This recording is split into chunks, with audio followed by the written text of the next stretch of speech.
자, 여러분 2교시입니다. 두 번째 교시도 열심히 공부해 봅시다.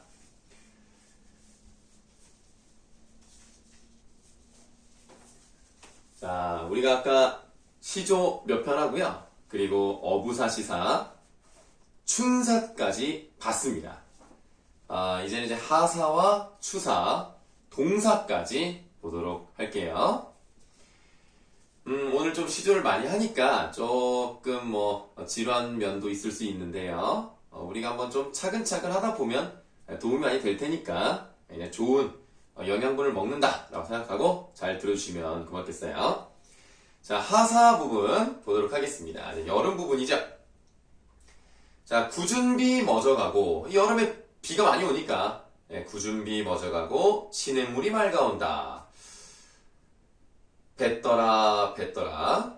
낫대, 요 낫대가 낚싯대라고 나와있네요. 낚싯대를 둘러매니 깊은 흥을 금하지 못하겠구나. 그러니까 흥이만 넘친다는 얘기죠.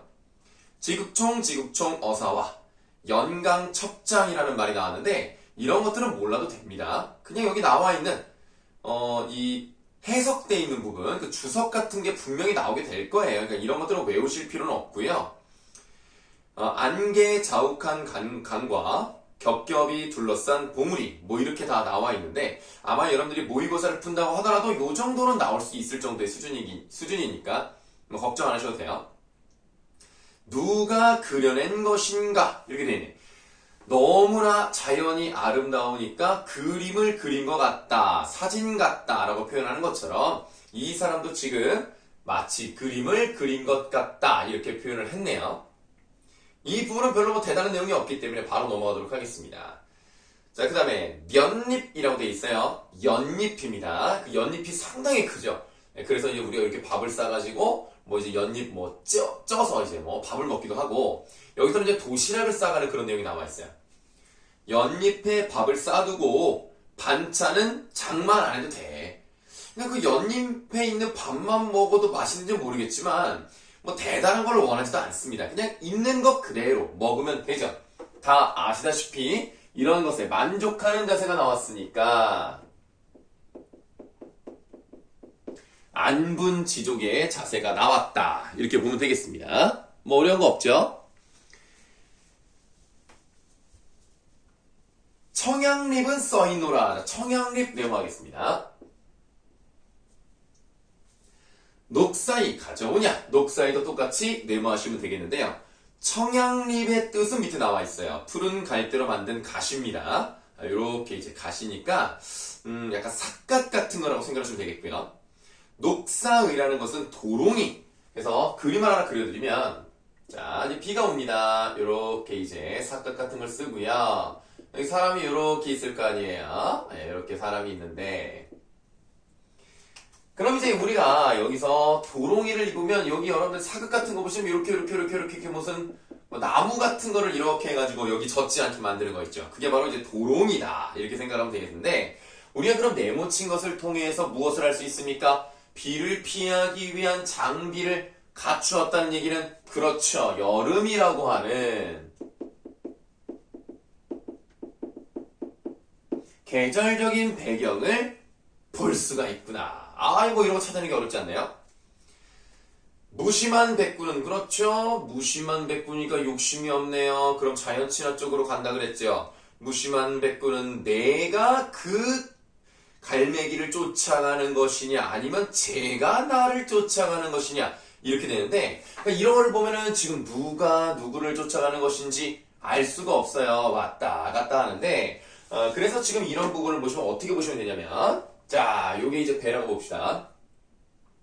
자, 얘가 갈매기예요. 자, 배를 타고 갑니다. 하는데 갈매기가 좀 빨라. 그럼 내가 쫓아가는 것 같지. 요렇게 하니까 또 어때? 요번엔 갈매기가 나를 쫓아가는 것 같지. 그래서 이렇게 왔다 갔다 하는 그런 모습을 생동감 있게 잘 표현한 건데요. 그러니까 자연과 하나는 듯한 그런 느낌이 많이 드네. 그럼 뭐라고 하면 돼요? 무라일체 경지라고 할 수가 있겠습니다. 그런데 무라일체라는 말은 우리가 너무나 유명하고 자연물과 내가 한 몸이 되었다라는 건데요. 이거랑 유사한 한자 성어 하나만 더 보도록 하겠습니다. 아는 사람 있습니까? 자, 일단 물로 시작하는 것도 같아요. 자연 물과 내 마음이 하나와 같다. 이게 바로 물심일역. 물화 일체와 같은 뜻이니까 잘 기억해 두시면 좋겠네요. 자, 그 다음에 이제 우리는 추사로 넘어가도록 하겠습니다. 가을이에요. 물외예라고 되어 있어요. 물외라는 말은 거기 해석에 뭐라고 되어 있냐면 속세를 벗어난 곳이네. 여러 가지 것들이 있는 곳 그 바깥, 이게 바로 물외죠. 물외에 조한 일, 자 좋다가 나왔어요. 그럼 뭐예요? 깨끗한 일로 이렇게 해석을 하죠.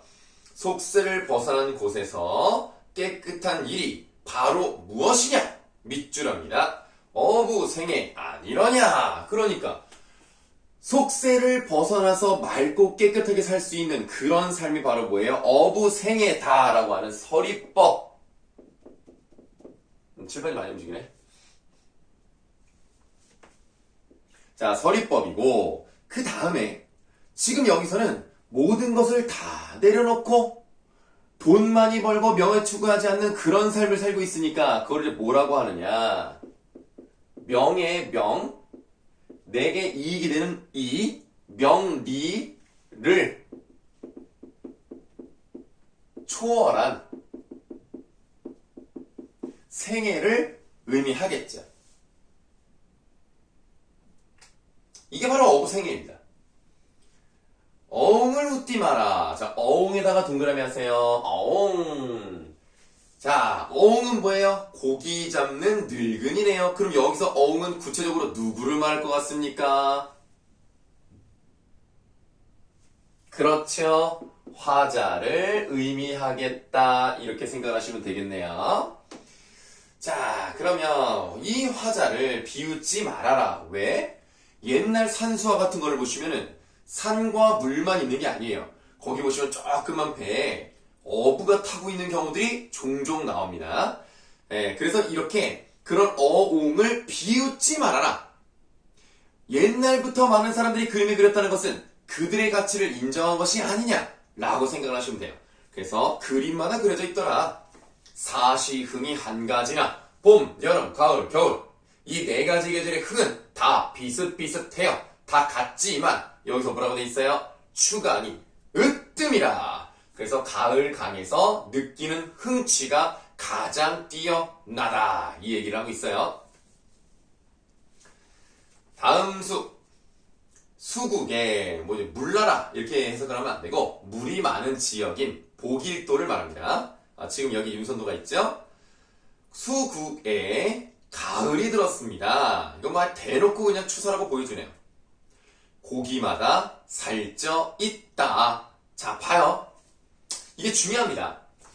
지금 여러분들 가을을요, 우리가 무슨 계절이라고 하냐면 풍성한 계절, 수확의 계절, 독서의 계절이라는 말도 씁니다만 우리가 수확을 하고 풍성하면 많이 먹겠죠. 근데 사람만 살찌는 게 아니야. 모두 살쪄요. 천고마비라고 해서 하늘은 높고 말은 살찐다 이런 말이 있어요. 지금 보시면은 말은 나오지 않았습니다. 누가 살찐데? 고기가 살쪄 있다. 자, 이렇게 살이 찌잖아요? 그럼 가을이에요. 고기도 가을에 살이 찝니다. 그래서 지금 이 부분에서 뭐를 나타낸다? 가을. 근데 그냥 가을이 아니라 가을의 풍요로움. 그 다음에 여기서는 이제 하나 더 더해서 여유로움. 이런 것들까지 이야기를 하고 있는 부분이네요. 만경지잉파라고 되어 있는데요. 이 만경지잉파란 말은 사실 잘 쓰는 말은 아닙니다. 그래서 여러분들이 사전을 찾아보시면 만경창파란 말을 더 많이 써요. 그래서 작년에 여러분들 선배죠. 여러분 선배가 이제 작년에 이 수업을 들었을 때 선생님 만경징파가 이거 오타 아닌가요? 이렇게 물어보더라고요. 근데 이게 오타가 아니에요. 만경징파란 말을 잘 안 써서 그렇지 존재하는 말이기도 하고요. 그리고 이제 찾아보시면 나옵니다. 윤선도가 지금 이 말을 썼던 것 뿐이지 그러니까 좀 많이 쓰는 건 아닌데 이렇게 사용될 수 있는 겁니다. 잘못된 거 아니에요. 그러니까 만경창파, 만경징파 비슷한 뜻이라고 보시면 되겠습니다. 만경징파의 실까지 실컷 용여하자. 한가롭고 즐겁게 놀자. 인간을 돌아보니 자 여기서 인간 우리가 인간이라고 했을 때 단순히 휴먼을 의미하는 건 아닐 거란 말이야. 여기서 말하는 인간은 무엇을 의미할까? 그렇지. 자, 인간은 세모 치시고 속세를 의미하겠죠. 이 사람은 지금 자연에 있는 겁니다. 자연 속에서 이렇게 저쪽을 돌아봤어요. 어디를? 속세를 돌아봤어요. 그런데 속세를 돌아봤더니 뭐라고 돼 있어요? 멀수록 더욱 좋다라고 하니까 이 속세에 대한 뭐가 없어? 미련이 전혀 없다는 것을 알 수가 있네요. 자, 이렇게 추사까지 봤습니다. 동사 보시겠습니다. 구름 거둔 후에 햇빛이 두텁다. 여기서 두텁다는 것은 따뜻하다, 따사롭다 이런 뜻이야. 천지폐색하되 바다는 의구하다. 자, 겨울이니까 눈이 오겠죠. 그리고 생명력이 없겠죠. 자, 그러면 천지, 온 세상이 어떻습니까? 얼음이나 눈 같은 거로 덮여서 생기를 잃었다. 이게 폐색이에요. 생기를 잃었는데요. 바다는 어떻습니까? 아무리 눈이 많이 와도요. 눈이 덮이지 않습니다. 얼지도 않습니다. 그러니까 바다는 예로부터 지금까지 변함없이 의구한 자세를 가지고 있죠. 의구. 자, 가업슨 끝없는 물결이 자, 요런 거 알아두면 좋아요. 깊현듯이라고 돼 있을 때 해석 뭐라고 돼 있습니까? 비단을 펼쳐놓은 듯 이렇게 돼 있네. 그러니까 우리가 비단, 요건 같은 뜻이기 때문에 우리가 비단을 모르는 사람은 없잖아요. 근데 깊을 모르는 사람은 은근히 있다니까. 그러니까 이 깊이라는 걸 알아놔야 해석이 잘 된다는 거예요. 꼭 알아두세요. 고전에 잘 나옵니다. 자, 그래서 끝없는 물결이 비단을 펴놓은 것처럼 쭉 이어져 있다. 이렇게 해석을 하시면 돼요. 자, 이제 드디어 동사의 마지막까지 왔습니다. 간밤에 눈 갠 후에 경물이 달라졌구나. 자, 눈이 내렸다가 눈이 그치고 눈이 갠 후에 봤더니 풍경이 완전히 달라졌죠. 눈이 많이 내렸으니까 다 하얘졌을 거 아니야. 앞에는 만경유리, 뒤에는 천척옥산 이렇게 돼 있는데 보시면 만경유리의 뜻이 나와 있습니다. 넓고 넓은 유리 같은 겨울바다인데요. 이 만경이라는 게 뭐냐면 여러분들 만이랑 그러니까 밭을 보시면은 이렇게 튀어나와 있는 부분, 들어가 있는 부분 이렇게 돼 있잖아요. 밭이. 여기 들어가 있는 부분을 고랑이라고 하고요. 나와 있는 부분을 이랑이라고 합니다. 그래서 만이랑이라고 표현하는 것은 고랑을 꼭 빼겠다는 얘기는 아니고요. 그렇게 넓은 밭처럼 펼쳐져 있다 이 얘기예요. 그래서 넓고 넓은 유리 같은 겨울바다. 앞에는 바다가 있고요. 뒤에는 어때요? 백설에 덮인 아름다운 산이 있네요. 그러면 만경유리는 바다에 대한 비유적 표현, 천척옥산은 눈 덮인 산에 대한 비유적 표현. 그러면 사용된 비유법은 뭐라고 봐야 돼? 은유법 사용되었고요. 그 다음에 대꾸법도 사용이 되었죠. 너무너무 멋있는 거야. 마치 이 세상에 사는 게 아니라 뭔가 뭐 극락이라던가 뭐 별천지라던가 이런 데를 간 것 같은 느낌을 받았다는 거죠. 그래서 마지막에 뭐라고 합니까? 선계인가 불계인가 인간이 아니로다. 선계인가 불계인가, 선계 불계 그냥 다 동그라미 쳐버려. 자, 선계는 뭐예요? 신선의 세계, 불계는 불교 극락의 세계. 그래서 선계인지 불계인지 여기는 인간이 사는 세계가 아니구나. 그만큼 아름답다는 얘기겠죠. 그래서 세속을 초월한 눈 내린 풍경, 설경이 나타나 있다. 이렇게 보시면 되겠습니다. 자, 이렇게 우리가 어부사시사를 좀 길게 했습니다만은 그래도 한 번쯤은 배울만 하고요. 지금 우리가 이제 다 배우지 못했기 때문에 뭐 다른 부분이 뭐 여러분들 뭐 시험이라던가 모의고사에 나올 수는 있겠습니다. 그러나 이제 그때그때 또 연습을 하면 되니까 어부사시사는 요 정도로 마무리를 짓도록 하겠습니다. 자, 그러면 어부사시사가 끝났으니까 뭐 신흠의 시조도 유명한데요. 요건 좀 넘어가도록 하고요. 김천택 2개 다 넘어가시고 이현보도 넘어가시고 윤선도 시조는 좀 볼만한 것 같아요. 그래서 요거를 좀 한번 보도록 하겠습니다.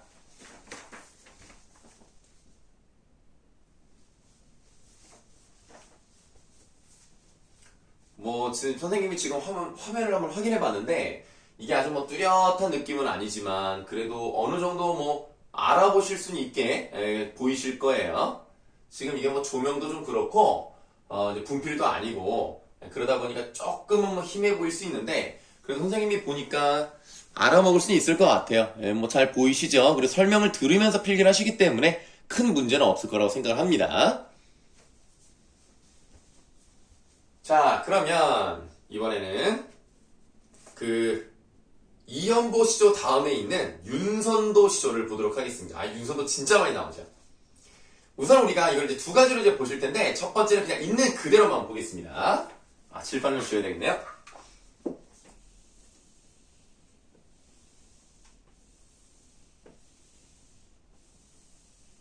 네, 요럴 때 쉬는 거죠. 네.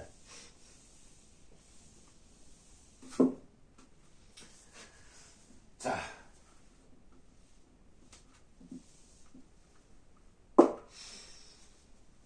간접한 거 아니에요? 자, 일단은 배 오는데 들에 가겠느냐 이렇게 해석을 합니다. 여기 배라고 읽었나요 혹시? 비죠? 네, 비 오는데 들에 가랴. 그러니까 비가 오니까 들에 나갈 이유가 없는 거예요. 비가 오는데 무슨 뭐 농사를 집니까? 비가 오면 그냥 비 오는 대로 비를 맞추면 되는 거죠. 그러니까 비는 내가 농사를 짓지 못하게 하는 장애물 같은 그런 느낌이니까 일단 비에다가 세모. 그럼 들판에 갈 이유가 없잖아요. 농사 짓는데 갈 필요가 없으니까 살인문을 닫고 소를 먹여야 되겠다. 그러니까 뭐 비가 온다고 해서 뭐 아무것도 안 할 수는 없으니까 뭐 집에서 할 수 있는 일을 해야 되겠지. 마히라고 되어 있는데요. 이 마하고 히읗 종성치연이 있는 거라서 마히읗 이렇게 있죠? 그냥 요거 자체를 그냥 이렇게 세모 쳐도록 하겠습니다. 결국 뭐 말하는 것은 밑에 해석이 되어 있습니다만 장마잖아요. 그래서 장마든 비든 결국은 같은 의미라고 보시면 되겠으니까 세모를 쳤고요. 장마가 매양이라고 해서 그러니까 장마가 뭐 언제나 있는 건 아니잖아요. 어느 일부 뭐 이제 길면 뭐 20날 정도 되긴 하는데 그 장마가 계속 이어지는 건 아니니까. 그래서 장마가 늘 있겠느냐? 쟁기 연장을 다스려라 그랬어요. 그러니까 뭐 우리가 이제 앞으로를 준비를 해야 된다 이렇게 보시면 되겠죠. 그래서 그 부분 그냥 밑줄을 먼저 할게요. 연장 다스려라 그 밑줄 하시면 되겠어요. 그렇게 이제 쉬다가 개는 날 봐서 산에 김밭을 갈아라 라고 돼 있네. 그럼 개는 날은 비가 그치는 날이니까 좋은 거겠어요. 그래서 요거는 동그라미 하도록 하겠습니다. 그러면 우리가 그냥 표면적인 의미만 보시면 뭐 대단한 내용은 없는 것 같네요. 그런데 우리가 지금 이거를 정치적인 상황이랑 연결시켜 볼 수도 있습니다. 특히 윤선도는 탄핵도 많이 받고 모함도 많이 받고 유배도 많이 갔기 때문에 정치적인 상황에 대해서 굉장히 안타깝게 생각을 했어요. 윤선도는 상당히 정직하고 강직한 사람이라서 잘못된 말을 하는 사람이 아닙니다. 성격이 되게 고든 사람이에요. 그런데 저쪽 당쟁의 어떤 희생양 이렇게 보시면 되겠죠. 그래서 이 정치 상황이 너무나 안타까워서 그런 것을 빗댄 시조다 이렇게 보는 경우도 있는데요. 그러면 비가 오는다라고 하는 거, 이 비가 오니까 내가 나아가지 못해. 이것 때문에 내가 정치를 하는데 방해가 되는 것 같아. 뭐가 심했다? 당쟁. 당파 싸움이죠. 당쟁이 심했기 때문에 나 정치 그만해야 되겠다. 이런 생각이 들죠. 그런데 정치를 그만둔다고 계속 가만히만 있는 건 아니고 아까 뭐라 그랬어요? 연장을 다스려라 그랬죠? 그럼 이 부분은 뭐 하는 부분입니까? 앞으로 내가 계속 수양하고 정진하겠다. 더 높은 뜻을 가지고 백성들을 위해서 일하려면 준비하고 책도 읽고 연구도 하고 그래야 되겠죠? 그러다가 개는 날이 됐어요. 그럼 이런 것들이 다 끝난 그런 시기가 되겠죠? 그래서 그냥 쓰시면 돼요. 당쟁이 끝난 날이다. 이렇게 보시면 되겠습니다. 네, 이렇게 이제 보시면은 내면적 의미로 정치적인 현상을 빗대어서 표현했다. 이렇게 볼 수도 있겠네요. 자, 그러면 이번에는 이정보의 시조를 보도록 하겠습니다.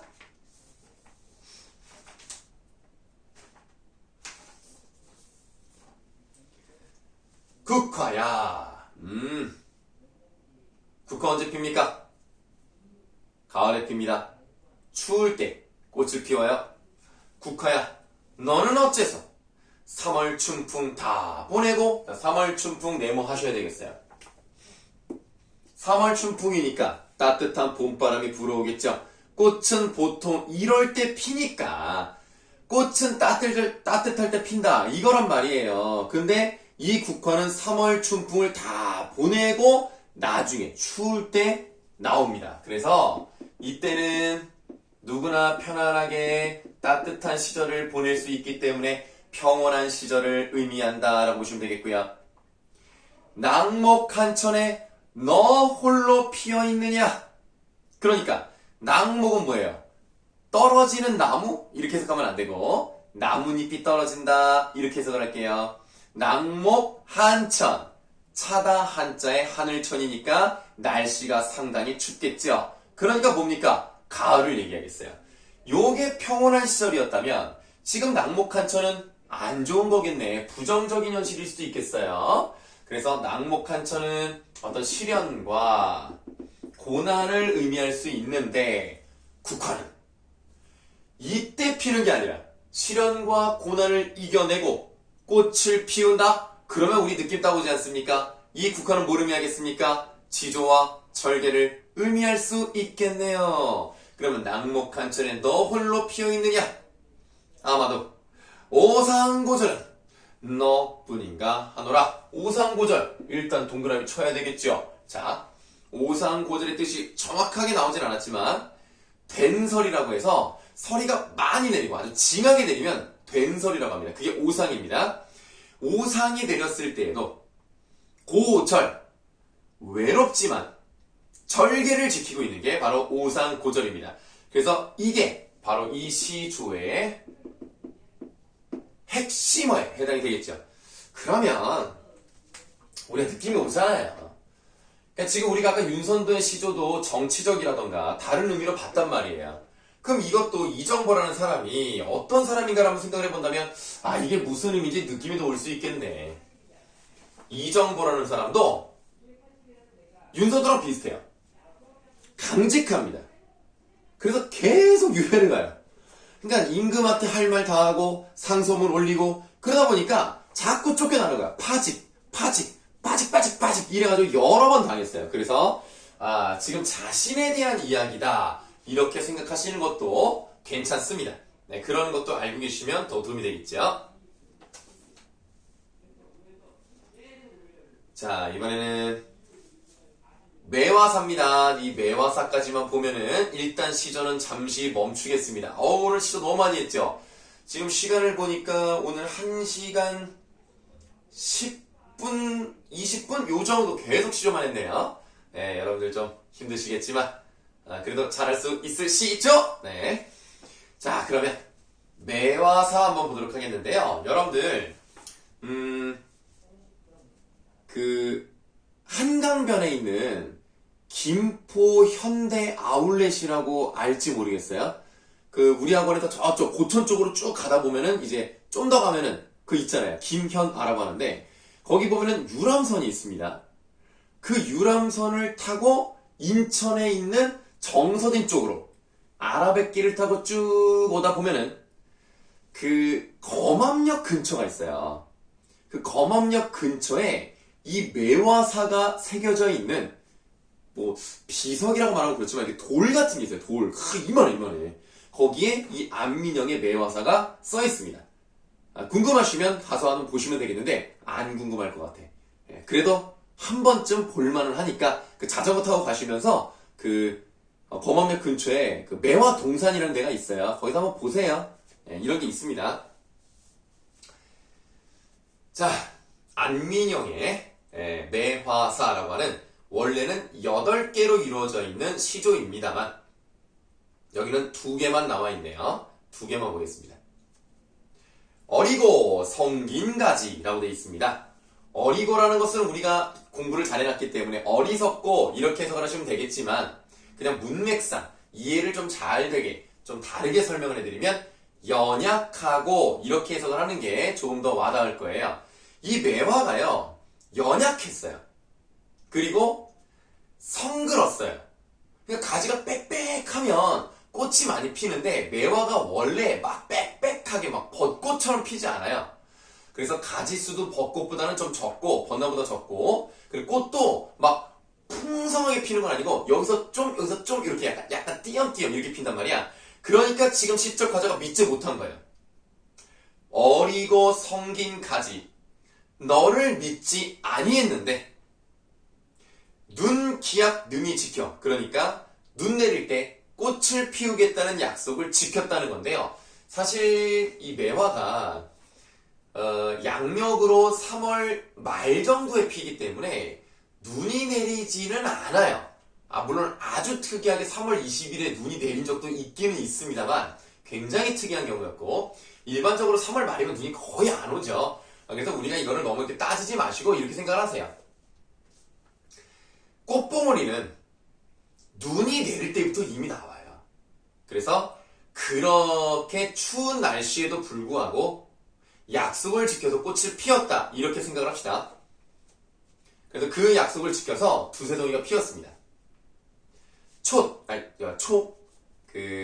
촛불을 잡고 가까이 가서 이제 음미하는 거죠. 음미라면 이상한가요? 감상을 하는 거죠. 그래서 가까이 사랑할 때에 암향. 자, 암향.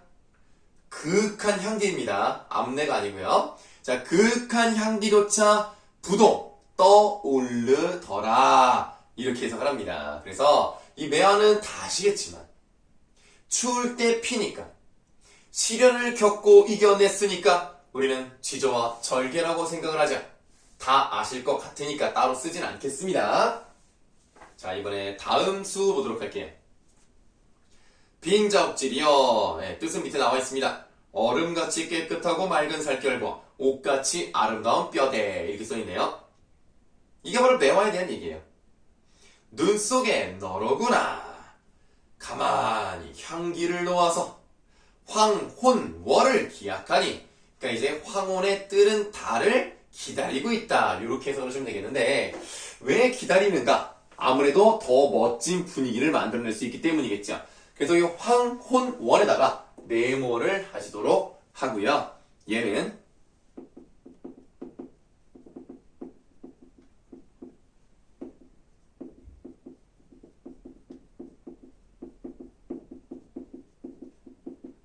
매화를 더욱 돋보이게 하는 존재다. 이렇게 보시면 돼요. 뭐 대단한 건 아닙니다. 바로 넘어갈게요. 아마도 아치고절은 너뿐인가 하노라. 자, 아치고절 밑에 나와 있어요. 아담한 풍치와 높은 절개인데요. 아담하다고 표현하지 마시고 우아한이라고 해석을 하시면 더 좋을 것 같습니다. 자, 우리 아직 뭐 시조가 뭐 더 많이 남아 있어요. 지금 하나, 둘, 셋, 넷, 다섯, 여섯, 일곱, 8쪽을 더 해야 시조가 끝이 나는데 지금 뭐 이것만 해도 이미 충분히 한 것 같긴 합니다만 일단 좀 잠깐 멈추시고 여러분들 아까 이제 1교시 때 말씀을 드렸던 고려가요 복습 한번 해보도록 하겠습니다. 자, 지금 여러분들 2교시를 잘 듣고 있다. 그렇다면 댓글로 잘 듣고 있다고 보내주시면 되겠습니다.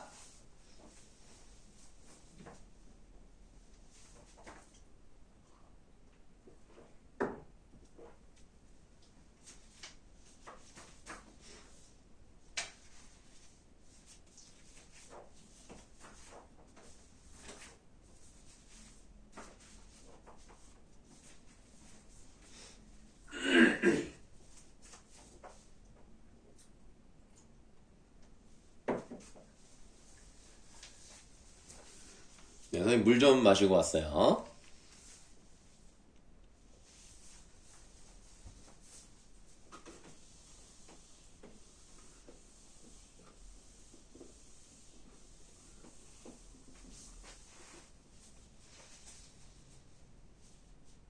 여러분들 여기 있는 거는 자석이에요. 네, 이렇게 붙일 수 있는 자석입니다. 자, 그럼 이제 답을 한번 맞춰보도록 하겠습니다. 청산별곡은 숙제가 아니었고요. 정석가를 맞추면 되겠죠.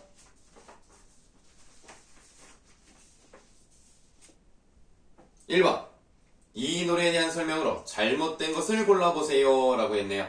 자, 정석가는 어떤 상황이 오더라도 헤어지고 싶지 않다 뭐 이런 것을 이제 함축하고 있는 고려가라고 보시면 되겠습니다. 불가능한 상황을 설정을 했죠. 일어날 수가 없습니다. 일어나지 못하는 일을 통해서 그 일이 일어나면 헤어지겠다고 반어적인 표현을 했기 때문에 그래서 불가능한 설정을 하고 영원히 사랑을 하겠다라는 이야기를 하고 있다는 점에서 굉장히 문학성이 뛰어나다 이렇게 생각합니다. 그러니까 2번에 수동적이고 체념적인 여성의 사랑을 나타냈다. 잘못됐죠. 여러분들 그러면 이거는 뭐에 대한 설명입니까? 고려가요 중에서 가실이라면 이 말이 맞죠. 전통적 여성상, 순종적이고 체념적이고 그런 태도를 나타내고 있는 가실이라면 모르겠지만 이건 아니에요. 2번에 이 문제는 풀 필요 없어요. 징하고 돌인데요. 왜 이름이 정석간지에 대해서 설명드리면 너무 오래 걸릴 것 같아서 그때 설명을 안 했습니다. 그 부분은 저 밑에 나와 있는 부분을 참고하시면 되겠습니다. 시험에 안 나오기 때문에 이런 거는 설명 안 드렸어요. 3번 혈릭입니다. 이것도 선생님이 설명을 안 드렸었는데 이 천릭이라는 것이 무관의 복이잖아요. 무관복이니까 그러한 것들을 만들어낼 수 있는 사람이라면 이거는 어떤 사람이겠구나 라고 짐작을 해볼 수 있다는 거죠. 그래서 이것도 그냥 천릭이다. 여기서 이제 혈릭이고요. 그렇게 아시면 되겠고요. 4번은 당연히 뭐 6연이 되겠습니다. 5번의 답은 불가능이고요. 6번에 결정적 근거가 아닌 것은 한마디로 고려가요의 일반적 특징이 아닌 것을 고르시면 된다는 얘기입니다. 고려가요는 어떻습니까? 사문보인 경우가 많죠? 그리고 항상 그렇진 않습니다만 보통 세 글자, 세 글자, 두 글자, 세 글자, 세 글자, 세 글자 이런 식으로 이제 가는 음수율을 가지고 있는 경우가 많았고요. 연구분돼 있죠? 연구분될 때 뭐가 있다? 후렴구가 나오면서 통일성이라던가 안정감, 운율 형성한다는 점과 여음구가 들어간다는 점 이런 것들이 바로 고려가의 일반적 특성인데 임금에 대한 충성이요? 없는 건 아니지만 일반적으로 그렇지 않습니다. 남녀 간의 사랑 같은 거 이런 얘기를 많이 했기 때문에 일반적으로 보기는 어렵네요. 7번에 영원히 함께하고 싶다 이런 의미가 들어가면 되겠습니다. 동동은 숙제가 아니었죠. 가시리를 한번 보도록 하겠습니다. 1번 거리가 먼 것을 골라보라 그랬습니다. 3번이죠. 고려가요는 다른 어떤 것도 다 똑같습니다. 후렴구는요 어떤 의미도 없습니다. 예를 들어 한자어로 나오는 경우들이 있는데 뭐 위증질과 대평성대 요런 것도 한자로 돼 있지만 뜻이 없다고 봐야 돼요. 동동에 나오는 아의 동동다리 이 동동도 한자로 돼 있지만 아무런 뜻이 없습니다. 특히 동동의 동동은 그 움직일 동자를 두 번 써서 두 번 움직이는 게 아니고 둥둥둥둥 따닥 이래서 아의 동동다리예요. 아무런 의미가 없는 거죠. 한자로 돼 있다고 해서 다 뜻이 있는 게 아닙니다. 소리를 흉내내는 말이기 때문입니다. 그래서 후렴구는 큰일 날 뻔했네요. 요런 게 또 이제 요런 게 또 맛이죠. 자, 그래서 후렴구는 정서를 심화시킨다? 전혀 관련이 없습니다. 다음 2번 1연의 4연의 내용 1연부터 4연까지 순서대로 맞춘 것이 5번이 되겠죠. 자, 처음에는 진짜 가느냐? 가지 말아라. 뭔가 이런 애절한 애원하는 그런 감정이었다가 2연에서는 원망 같은 느낌이 나죠. 그러다가 3연에서는 안 잡잖아. 절제와 체념이고요. 4연의 제외에 대한 소망이 나타납니다. 그래서 5번이 가장 적절하고요. 3번, 이런 게 참 좋은 문제죠. 현대시와 고전의 만남, 이런 콜라보레이션, 이런 것들이 문제로 나오면 참 좋습니다. 여러분들이 잘 맞추셔야 하는 문제이기도 하고요. 우리가 이제 작년 이맘때에 선생님이랑 이제 공부를 했던 학생들은 기억나실 거예요. 그 한 끝으로 가시리랑 진달래꽃을 다 공부했었거든요. 그때도 두 개를 연결을 시켰습니다. 이번에도 그래요.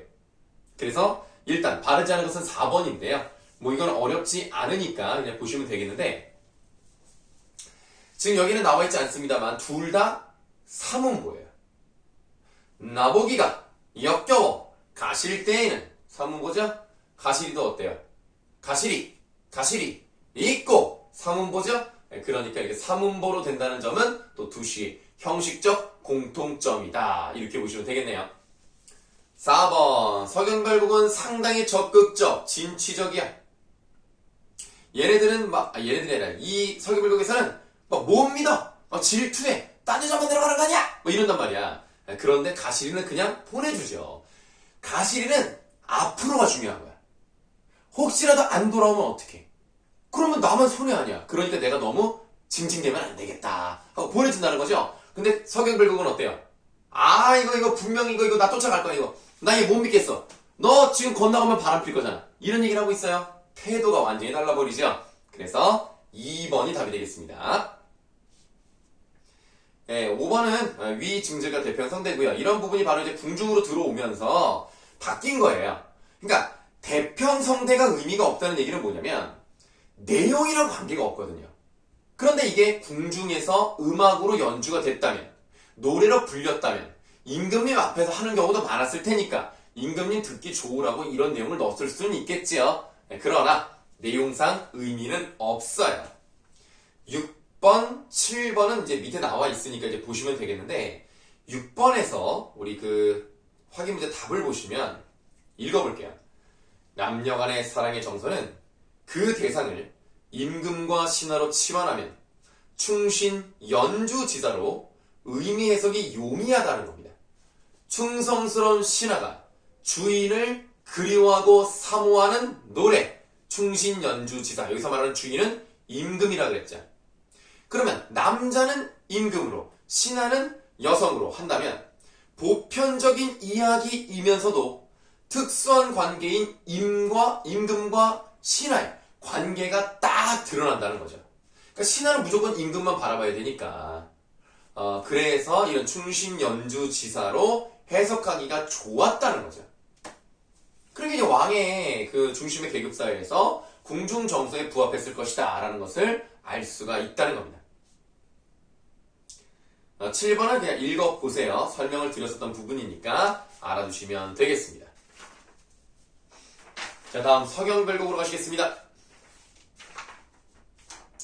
선생님 너무 이쪽이면 서 있네? 이쪽으로 바꿔야지. 조명이 저쪽에 있어가지고 좀 시커멓게 나왔는데 몰랐네. 이쪽에 있으면 얼굴이 그쵸? 네. 자, 우리 확인 문제 1번을 보시면 적극적 사랑을 강하게 드러내는 시어를 찾아보라 그랬습니다. 그러면 자신의 생계를 버리고서라도, 이거를 버리고서라도 쫓아가겠다라고 하는 질삼배, 이제 다시 말하면 길쌈하는 배가 되겠죠. 이게 답이 되겠습니다. 그 다음에 2번은 뭐 말하나 마나 끈을 말하겠죠. 그래서 원문 그대로 하면 긴 히읗, 히읗 종성체언이니까요. 3번, 건너편에 있는 또 다른 여자를 의미할 수 있겠고요. 4번, 3번이고 5번에 서정적자의 임에 대한 태도와 가장 대립적 성격을 지녔다는 거예요. 그러면 서정적자가 시적자하니까 시적자가 임에게 그러니까 읽어볼게요. 그러니까 지금 여기서 말하는 이연이라는 것은 믿는다는 거 아닙니까? 천년을 외따로 살아간다 하더라도 끈이야 끊어지겠습니까? 믿음이 끊어지겠습니까? 끊어지지 않는다. 그렇게 믿어놓고 3회에서는 못 믿는 내용이 나오죠. 그러니까 대동강 건너편 고질려 배 타들면 겪을 것입니다. 바로 그 부분이 답이 되는 거죠. 믿는 것과 완전히 대비되는 그런 내용이 나와줘야 되겠다. 그 다음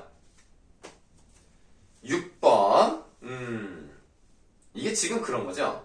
그러니까 자신의 믿음이 끊임이 없다는 얘기를 비유적인 표현을 통해서 나는 변하지 않습니다 라는 이야기를 하고 싶었던 거예요. 그러니까 답은 1번이죠. 나의 님 향한 뜻이 죽은 후면 어떠할지. 상전이 변하여 벽해는 되려니와 상전은 뽕나무 밭이 변해서 벽해 푸른 바다가 될 수는 있죠. 그러니까 하루아침에 되진 않지만 오랜 세월이 지나다 보면은 그런 일들도 일어날 수 있는 거예요. 그런데 그런 시간이 지난다 하더라도 임향한 일편단심이야 가실 줄이 있겠습니까? 그렇지 않습니다. 그런 얘기를 하고 있는 겁니다. 그래서 1번이 답이 되겠습니다. 다음 7번으로 갈게요. 7번은 그때 설명을 드렸을 거예요. 지금 자신이 임을 원망할 수는 없잖아. 사랑하는 임을 원망하면 안 되지. 내가 사랑하는 사람인데. 그런데 여기서 임을 비난할 수는 없고, 그렇다고 막 안 갔으면 좋겠는데 이거 어떡하지? 해서 다른 대상에게 화풀이를 한다는 걸 배웠었죠? 그 다른 대상이 뭡니까? 사공으로 나왔고요. 그 사공과 같이 화풀이의 대상이 나오는 걸 고르시면 되겠습니다. 설명 들었던 것처럼 1번. 다음 8번입니다. 규언가라는 부분인데요. 우리 규언가를 나중에 배우게 될 겁니다. 허난설원의 작품인데요. 생각난 김에 좀 말씀을 드릴게요. 여러분들 1학년 때 이제 학교가 좀 여러 개가 있으니까 1학년 때 여러분들이 어떤 작품을 배웠는지를 선생님이 다 알지는 못해요. 선생님이 이제 주로 이제 금성이랑 신사고 이렇게 이제 가르쳤었는데 그 두 개를 이제 보시면은 일단 우리가 뒤에 있는 가사 중에서 관동별곡은 할 필요가 없어요. 그리고 그 양곡고가 아마 천재 출판사로 알고 있거든요. 그럼 거기에 상춘곡이 있습니다. 그래서 이 두 가사는 선생님이 만든 교재에 있기는 있는데 그건 안 하려고 합니다. 여기 시간이 좀 오래 걸리니까 두 개를 빼고 나머지를 좀 가사를 하려고 하는데요. 혹시라도 여러분들이 뭐 외부 지문이라던가 또 다른 프린트라던가 이런 걸로 배우신 가사가 있으시면 지금 생각나실 때 선생님 카톡이나 문자로 좀 보내주시면 감사하겠습니다. 그러면 선생님이 한번 판단을 해보고 그래도 배우는 게 좋겠는가 하면 이제 배울 건데 혹시라도 좀 이거는 그래 넘어가도 되겠다 하는 것은 넘어가려고 합니다. 그래야 우리가 효율적으로 좀 필요한 것만 배울 수 있으니까요. 그래서 그런 것들을 좀 알고 계시면 보내주시면 되겠습니다. 관동별곡과 상춘곡을 제외한 나머지 것들 중에서 배우신 게 있으면 알려주세요. 생각날 때 보내주시면 더 좋고요. 혹시라도 생각이 안 나면 집에 가서 한번 확인해 보시고 보내주셔도 감사하겠습니다. 결국 여러분들을 위한 거니까요. 자, 그래서 이제 8번은 규언가의 한 부분인데요. 세 사람이 났단 말인가 라고 했을 때 이 세 사람 앞에 야유원이란 말이 나왔네요. 이 야유원이 기생집 정도로 해석을 하거든요. 그럼 이 기생집에 새로운 사람이 나왔다는 것은 또 다른 여자가 나타났다 이렇게 볼 수가 있겠어. 그래서 1번 1번이 아니라 기억이 답이 되겠습니다. 9번 가시리와의 차이점인데요. 바르지 못한 것을 골라보라 그랬습니다. 5번이 답이죠. 가시리는 임가의 재회를 체념하고 있다? 아닙니다. 가시자마자 돌아오세요 라고 하는 부분이 있어요. 재회에 대한 소망이 분명히 나타난다고 말씀드렸습니다. 5번이 답이고요. 10번 서경별곡은 아까 뭐라 그랬어요? 사문보라 그랬죠. 그래서 4번이 답인데요. 요거는 조금 이제 애매한 게 뭐냐면 자 1번은 확실히 사문보가 맞습니다. 이거 김소월 씨고요. 사내는 꽃피네 꽃이 피네 갈봄 여름 없이 꽃이 피네 사문보가 맞아요. 3번도 사문보가 맞습니다. 내 마음속 우리님의 고운 눈썹을 즈문 밤에 꿈으로 맑게 씻어서 이렇게 3부 가죠? 5번도 꽃피는 4월이면 진달래 향기 밀익는 5월이면 보리내음내 정확하게 딱 3번가 되는데 2번이 조금 애매하단 말이지. 그래서 내 마음에 어딘 듯 한편에 끝없는 강물이 흐르네. 이거 괜찮은데요 선생님? 이거 3번가 딱 맞잖아요. 그렇게 해도 돼요. 상관없어요. 그러니까 일반적으로 3번보라고 합니다. 그런데 뒤에가 조금 안 맞아요. 그러니까 돋쳐오르는 아침 날빛이 빤질한 은결을 돋워내. 그 돋쳐오르는 아침 여기가 약간 안 맞긴 한데요. 그래도 삼음보에 잘 맞아 들어가는 편이기 때문에 2번은 답이 아닙니다. 자, 그러면 이제 서경별구까지 답 다 맞췄고 3호곡으로 가겠습니다. 여러분들 이번에 숙제가 좀 많았나요? 좀 내가 직접 검사를 하면 참 좋았을 텐데 그래도 여러분들 오늘 이렇게 될지 몰랐었으니까 당연히 선생님한테 검사 받으려고 잘한 건 아니었겠지만 당연히 잘 해오셨겠죠? 그래서 여러분들 실력이 쑥쑥 향상되었을 거라고 생각합니다. 자, 그러면 이제 3호곡 계속 가도록 할게요. 이 노래에 대한 설명으로 적절히 아는 것을 골라보라 그랬습니다. 자, 보시면 위덩더둥성이라는 게 나왔는데 이거는 후렴구라고 보기도 어려워요. 후렴구는 어때야 돼? 반복되는 게 있어야 될 거 아니냐. 근데 후렴구는 이 위덩더둥성은 반복이 안 돼요. 그러니까 4번 조은구는 19채향가의 낙구와 비슷한 역할을 한다라고 되어 있는데요. 전혀 관련이 없죠. 전혀 의미가 없습니다. 2번의 기억은 날, 니은은 낮, 디귿은 어이. 정과정 1번 5번인데 자 1번의 답이 5번이라고는 돼 있습니다. 여기 나와 있으니까 보시면 돼요. 좀 설명을 좀 드려야 돼요. 이게 지금 정과정이 11줄인데 이게 보시면은 8번째, 9번째 줄 거기에 좀 짧단 말이에요. 그러니까 거기를 이제 한 줄로 만들어버리면 19채 향가와 비슷하니까 향각의 여요다. 여요라는 건 요니까 여요예요. 1번은 맞아요. 그럼 2번은 당연히 맞죠. 3번은 그냥 알아두시면 돼요. 이거 몰라도 상관없습니다. 이런 건 안 중요해요. 4번도 맞죠. 그런데 5번이 이게 지금 해석에 따라서 임금을 원망하고 있다고 보는 것도 있습니다. 그러니까 어느 부분이냐면 님이 원망이잖아. 벌써 느낌부터가 딱 님이 나를 벌써 잊으신 것입니까? 나 지금 잊은 거예요? 이럴 수가 있으세요? 라고 한다면 원망이라고 보기도 해요. 그래서 이 문제는 좋지가 않습니다. 5번이라고 되어 있지만 그냥 관점에 따라서 맞을 수 있기 때문에 답은 일단 없다라고 하겠습니다. 2번이요. 이런 문제는 미안합니다. 내가 사과할게요. 이거 풀지 마세요. 느낌 좋지 않습니다. 넘어갑니다. 3번. 접동세에 대한 설명으로 옳지 않은 것을 골라보라 그랬습니다. 한을 상징한다. 너무나 맞죠? 고독의 등가물이라는 말이 뭐냐? 같은 값을 가지고 있는 것이란 뜻이에요. 즉 고독과 같은 의미를 가지고 있다. 맞아요. 지은이의 감정이입 맞습니다. 나와 비슷하다 그랬어요. 죽음을 알리는 새? 이건 모르겠어. 이건 4번이 답이야. 5번은 당연히 맞죠. 4번. 다른 사람은 또 쓰러지는 줄 알고요. 다른 사람은 몰라도 정당하게 내가 잘못이 있는지 없는지를 판단해 주는 것이 바로 잔월효성이기 때문에 이거는 정당한 심판자로 보시면 되겠습니다. 그래서 1번이 답이고요. 5번. 시적 자아의 주장이다. 그러면 이 주장을 뒷받침해주는 근거가 뭐다? 이 마지막 행이 뭐예요? 이미시여 돌이켜 들으셔서 나를 다시 사랑해 주세요라는 거니까 왜 그렇게 주장을 하느냐? 나는 죄가 없으니까.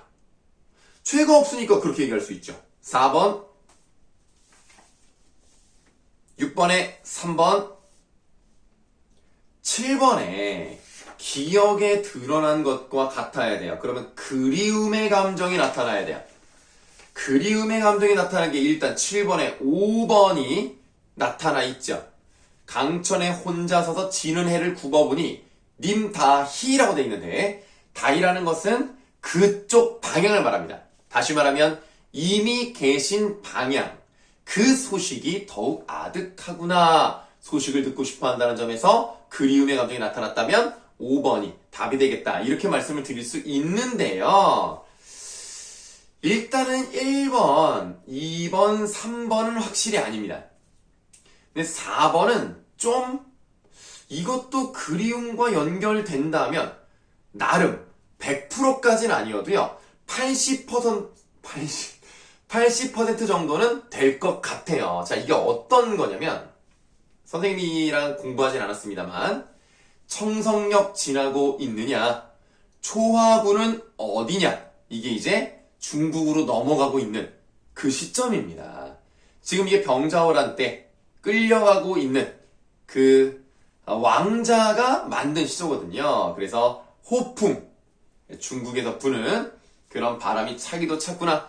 구준비는 무슨 일인고 아무나 행색을 그려내요. 자, 나의 모습을 그려서 님, 임금, 여기서는 자기 아버지죠. 아버지 계신데 드리고 싶구나 라고 한다면 이것도 끌려가는 심정이 물론 주된 심정이지만 아버지가 걱정하실까봐 이거를 보내드린다는 점에서 그래도 한 80% 정도는 임을 생각한다.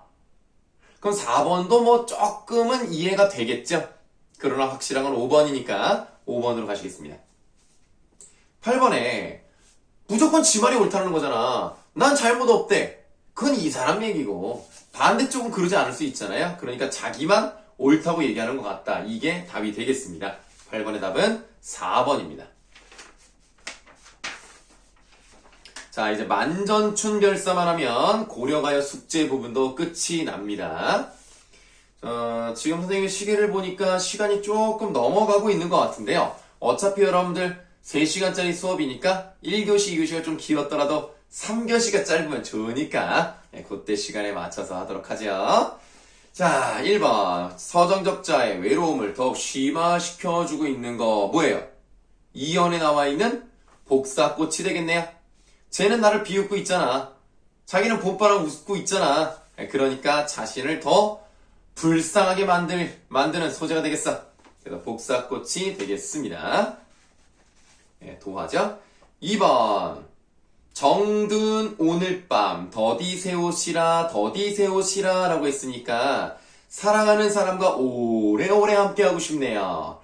보기 2번 텐텐 때 선생님과 하진 않았습니다만 이 정도는 다 아실 거라고 생각을 하고 깊이 있게 가진 않겠습니다.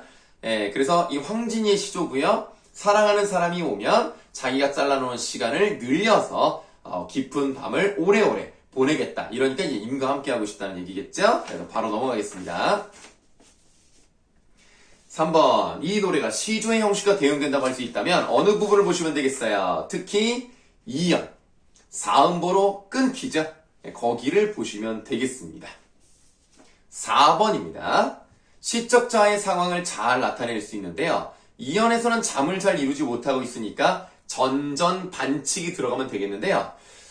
다른 것들을 이제 궁금해 하실 것 같아서 좀 설명을 드리도록 하겠습니다.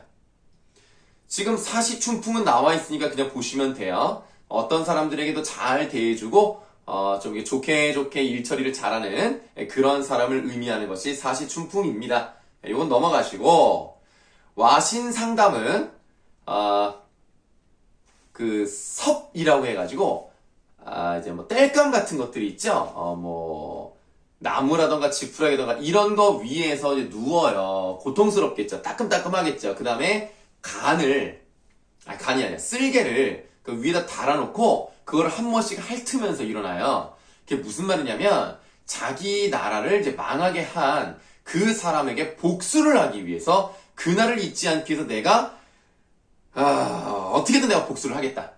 일을 가는 그런 모습을 나타냅니다. 그래서 어떤 일이 있을 때 다시 한번 잘해봐야지 라고 깊은 결심을 했다면 그런 걸 보통 와신상담이다 이렇게 얘기를 하고요.